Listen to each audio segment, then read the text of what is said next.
Kel, I'd love to talk to you. You've recently played Marilyn Monroe in a movie. How do you prepare to play Marilyn Monroe? You had to prepare to play James Dean. I mean, I just finished it, so I'm still trying to figure out what actually just happened to me. But the prep, I mean, it's just a lot of watching, starting to listen, starting with tapes in my car on the way to carpool, just listen to her voice, and make it casual, just have it on in the background, just sort of like kind of gently break the ice, because it felt so huge. So I just started slowly introducing it into my life. Movies. YouTube is a real blessing, a real advantage, I found.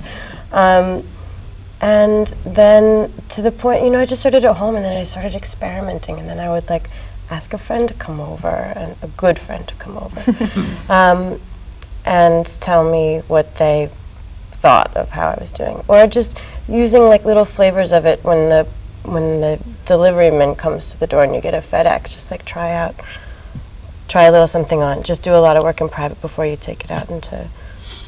What were you trying on, the voice, or what were you doing? The voice, the wiggle, the walk, her placement, her posture, the way she holds her face.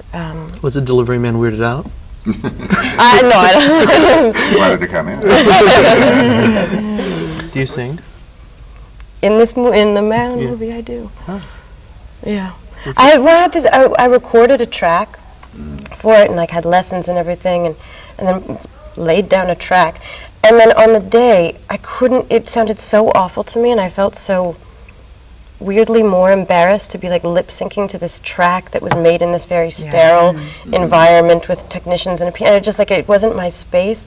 And so I decided, I was I'm just going to sing the effing thing now, and it felt so much better to do it for real. But I thought it would be the opposite. I thought I'll be embarrassed to sing in front of people or something.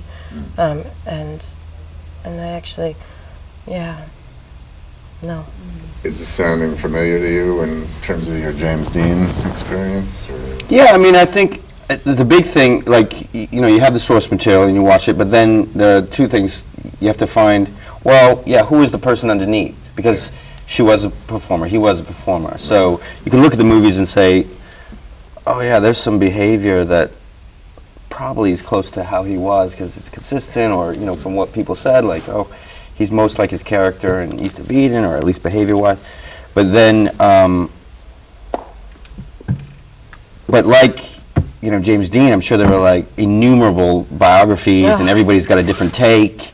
And the people that are still alive that were friends with James Dean all argue about what happened and what he was really like. And he was such a mercurial character that it's compounded. Everybody saw a different side. And so as a performer, you really have to decide, okay, I can't show every side. What side am I going to, what serves this film?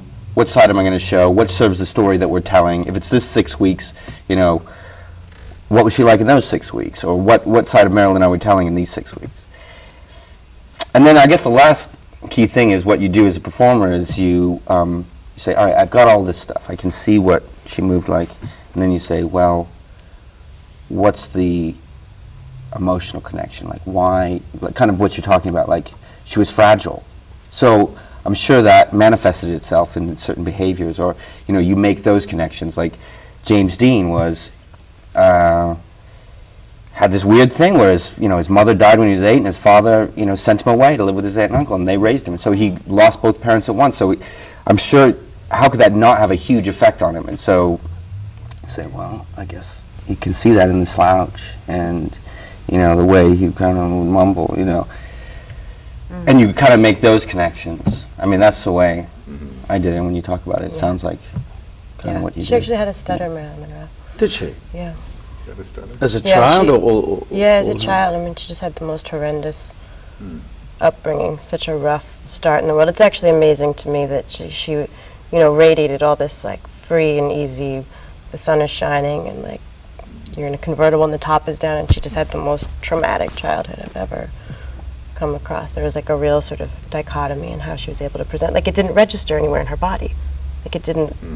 it didn't do any of that. Like, it didn't make any of those sort of logical connections of like, oh, I guess he was abandoned and he had to go live with his aunt and uncle. You know, it didn't hit her somehow, which I always found very curious. It was a real puzzle. But yeah, I mean, I started with the outside for the first time, weirdly. I started physically. Nicole, when you did Virginia Woolf, did you start from the outside or the inside with her? I mean, you didn't have any... I worked inside out to find her, and I think, I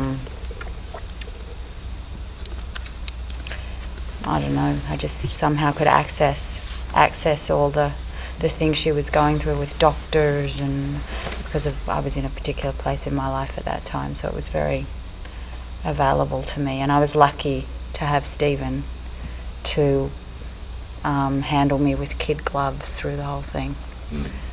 But I loved playing her, and she taught me something, because it's quite interesting playing someone that's lived, and then how they, particularly if they've been a writer and you can read them and a lot of people wrote about her as well. Yeah, right? So and it was almost like I was able to talk to her. It was very, very cathartic for me to play her, and I really fell in love with her, and that was. You went away, right? You were like in seclusion for a period of time? Yeah, I did. I lived, I found this little cottage right out in the middle of the country and just sort of hibernated in there for, it only took 3.5 weeks to do it, so, to film it, but I stayed there for about 5 weeks, I think, 5 or 6 weeks, because we had to get the prosthetics and stuff. But that was, you know, just 3-4 hours in the morning. But I just started smoking in the makeup chair, and kind of that was also a big thing for me, because she would roll her own, so I was able to roll these cigarettes. I don't know, I can't do it now, but I could do it then, and I would just smoke all the time, which is a terrible thing to say, so don't go and do it, everybody, but yeah, that was me.